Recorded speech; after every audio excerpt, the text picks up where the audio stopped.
साता जन्माची पुण्याई बहिणाबाई। खास रक्षाबंधन निमित्त लाडकी बहीण रक्षाबंधन सेल 9 ते 21 ऑगस्ट पर्यंत। तर मग वाट कसली बघताय, चला महाराष्ट्र व कर्नाटकातील सर्वात भव्य मॉल मध्ये सर्वात मोठा सेल आपल्या रवींद्र वस्त्र निकेतन सलगरे मध्ये। प्रचंड व्हरायटी, सर्व फ्रेश मालावर असंख्य ऑफर। 10,000ची सिल्क साडी फक्त 2,500, 1,000 रुपयांची जुला सिल्क 499 ला, जेंट्स साठी एक शर्ट वर 2 शर्ट फ्री, यासह असंख्य ऑफर्स। ऑफर फक्त 9 ते 21 ऑगस्ट पर्यंत। रवींद्र वस्त्र निकेतन सलगरे व शाखा। सांगली जिल्हा वंचित बहुजन आघाडीच्या जिल्ह्यातील नेत्यांची सांगली येथे बैठक संपन्न। विधानसभा उमेदवाराची झाली चर्चा। दिनांक 24/8/2024 रोजी वंचित बहुजन आघाडी सांगली जिल्हा पदाधिकारी व 4 तालुका अध्यक्ष व सर्व पदाधिकारी सर्व कार्यकर्त्यांची बैठक संपन्न झाली। या बैठकीला राज्याचे उपाध्यक्ष माननीय सोमनाथ साळुंके सर, जिल्हा अध्यक्ष माननीय महावीर तात्या कांबळे, जिल्हा महासचिव राजू मुलाणी यांच्या प्रमुख उपस्थितीमध्ये संपन्न झाली। येणाऱ्या विधानसभा निवडणुकीमध्ये वंचित बहुजन आघाडी ही सर्व मतदारसंघामध्ये उमेदवार देऊन ताकदीने निवडणूक लढविणार आहे, अशा सूचना पदाधिकाऱ्यांना देण्यात आल्या। जत विधानसभेसाठी वंचित बहुजन आघाडीकडून जाडरबोबला तालुका जत जिल्हा सांगली येथील वंचित बहुजन आघाडीचे जत विधानसभा प्रमुख माननीय विठ्ठल पुजारी यांनी उमेदवारी मागितली असून गेल्या वर्षभरापासून त्यांनी संपूर्ण जत तालुका पिंजून काढला आहे। अनेक गावगाड्यापर्यंत त्यांनी संपर्क ठेवला आहे। त्यामुळे जत विधानसभेची उमेदवारी माननीय विठ्ठल पुजारी यांनी आपल्याला मिळावी अशी जोरदार मागणी त्यांनी या बैठकीत केली। यावेळी जिल्ह्यातील अनेक पदाधिकारी मोठ्या संख्येने यावेळी खास करून उपस्थित होते। आज वंचित बहुजन आघाडीचे राज्याचे राज्य उपाध्यक्ष माननीय सोमनाथ साळुंके सर, वंचित बहुजन आघाडीचे सांगली जिल्ह्याचे जिल्हा अध्यक्ष महावीर तात्या कांबळे,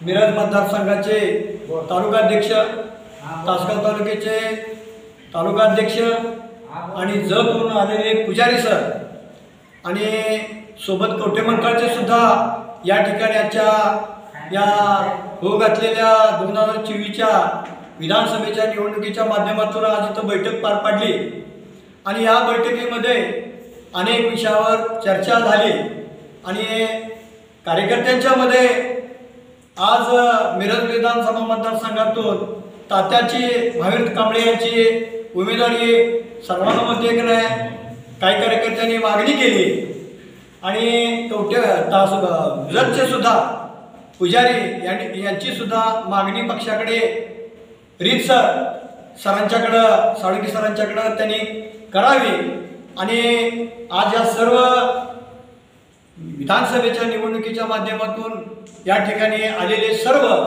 पदाधिकारी सोनीम साहेब आहेत आणि सर्वांची मी काही नावं घेणार नाही, परंतु मी सांगलीला दक्षिण भाग सहप्रवक्ता वंचित बहुजन आघाडीचा या नात्याने मी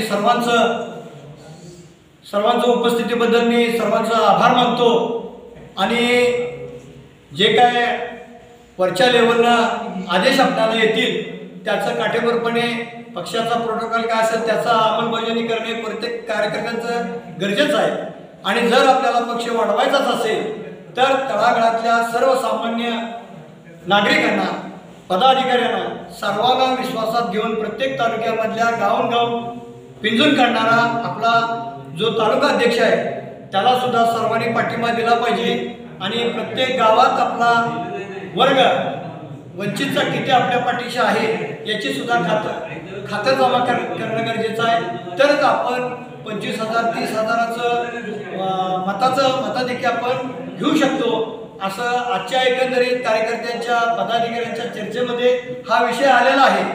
परंतु आपण जर तळागाळापर्यंत आपण जर नाही पोहोचलो, समजा मी सांगलीतनं फिरलो फक्त तरी इतर 68 गाव या मिरज मतदारसंघामध्ये आहे, तिथलं मला गावच माहीत नसेल, तिथला कार्यकर्ता किंवा तिथला उमेदवार किंवा तिथं आपली लोकसंख्या वंचितची तिथं काय काम झाले किंवा काय नाही याची सुद्धा माहिती आहे तालुका अध्यक्षानं प्रवक्त्यांच्याकडे देणं गरजेचं आहे पक्षाच्या प्रोटोकॉलप्रमाणे।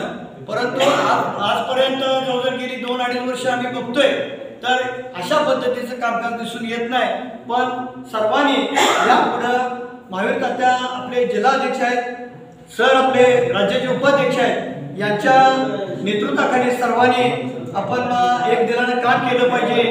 आणि आपले महासचिव सुद्धा आपल्याबरोबर राजू मुलानी आहेत, यांनी सुद्धा आपल्याला पक्षाचं वेळोवेळी काय त्यांच्याकडे येणारी जी काय माहिती आहे ही कार्यकर्त्यांच्या कानापर्यंत पोहोचवली पाहिजे, हीच अपेक्षा व्यक्त करतो आणि मी इथं थांबतो. Press the bell icon on the YouTube app and never miss another update.